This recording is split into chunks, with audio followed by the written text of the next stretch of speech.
Hi friends, welcome back to my channel. এখন আমাদের দেশের যা পরিস্থিতি, কয়েকদিন ধরেই সারা দেশ জুড়ে লকডাউন চলছে। সবাইকে অনুরোধ করা হচ্ছে ঘরের বাইরে না বেরোতে। তাই আজ আমি আপনাদের এমন একটা রেসিপি দেখাবো যেটা আপনারা খুব সহজেই তৈরি করতে পারেন। রোজ রোজ বাজারে মাছ মাংস কেনার জন্য বাইরে না বেরিয়ে ঘরে থাকা যে কোনো সবজির খোসা দিয়েই তৈরি করে ফেলা যায় আজকের এই রেসিপি। আজ আমি আপনাদের আলু পটলের খোসা বাটা দেখাবো। এটা আপনারা যে কোনো সবজির খোসা দিয়েই তৈরি করতে পারেন। তাহলে চলুন সময় নষ্ট না করে রেসিপিটা দেখে নিই। আমি এখানে একটা প্যান গরম করে নিয়েছি। এতে আমি 1 টেবিল স্পুন সর্ষের তেল খুব ভালো করে গরম করে নেব। তেলটা গরম হয়ে গেছে। এবার আমি এতে আলুর খোসা আর পটলের খোসাগুলোকে ভালো করে ধুয়ে নিয়েছি, এগুলোকে আমি দিয়ে দেবো।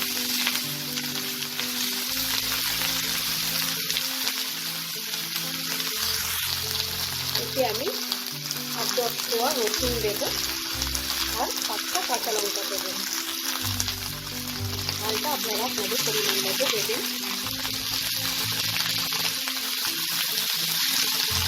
এটাকে চাইলে আপনারা শুধু আলুর খোসা বা শুধু পটলের খোসা দিয়ে বানাতে পারেন।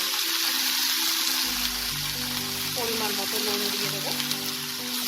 নুন দিয়ে আমি এটাকে ঢেকে দেবো। ঢেকে একদম গ্যাসের ফ্লেমটাকে সিম করে দিয়ে 5 মিনিট আমি কুক করব। 5 মিনিট পর আমি ঢাকাটাকে খুলে নেব। আলু আর পটলের খোসাগুলো আমার অনেকটা নরম হয়ে এসছে। এবার এটাকে একদম স্লো ফ্লেমে আমি একটু ভাজা ভাজা করে নেব। এটাতে আমি এখন একটু পরিমাণ মতো হলুদ দেব।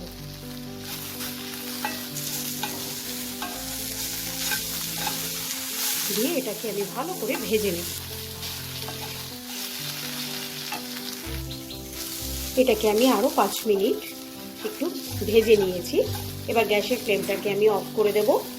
দিয়ে এটাকে ঠান্ডা করে নিয়ে মিক্সিতে একটা পেস্ট তৈরি করে নেব।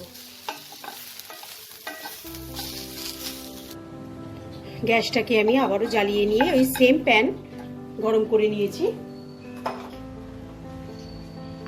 এবার আমি এতে 1 টেবিল স্পুনের মতো একটু সর্ষের তেল দেব। তেলটা গরম হয়ে গেলে একটা শুকনো লঙ্কা আর হাফ টিস্পুন কালো জিরে ফোড়ন দিয়ে দেবো।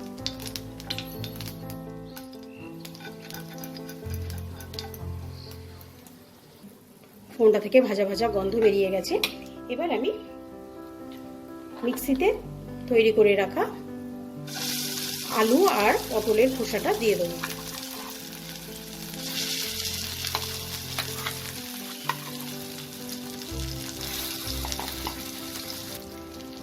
এবার এটাকে ভালো করে তেলে নাড়াচাড়া করে আমাকে এটাকে পুরোপুরি শুকনো করে নিতে হবে।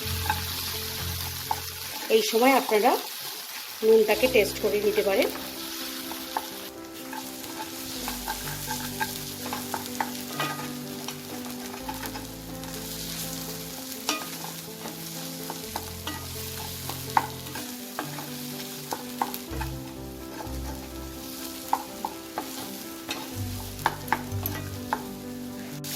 আমার এটা একদম রেডি হয়ে গেছে। এটাকে আমি সার্ভিং বলে নামিয়ে নেব। তাহলে দেখলেন কত সহজেই খুব তাড়াতাড়ি তৈরি হয়ে যায় এই দুর্দান্ত রেসিপি। এটা আপনারা গরম ভাতের সাথে সার্ভ করতে পারেন। আপনাদের যদি আজকের ভিডিওটা ভালো লাগে লাইক শেয়ার করবেন আর আমার চ্যানেলটাকে সাবস্ক্রাইব করে আমার পাশে থাকবেন। আজকের মতো বিদায় জানিয়ে শেষ করছি। বাই।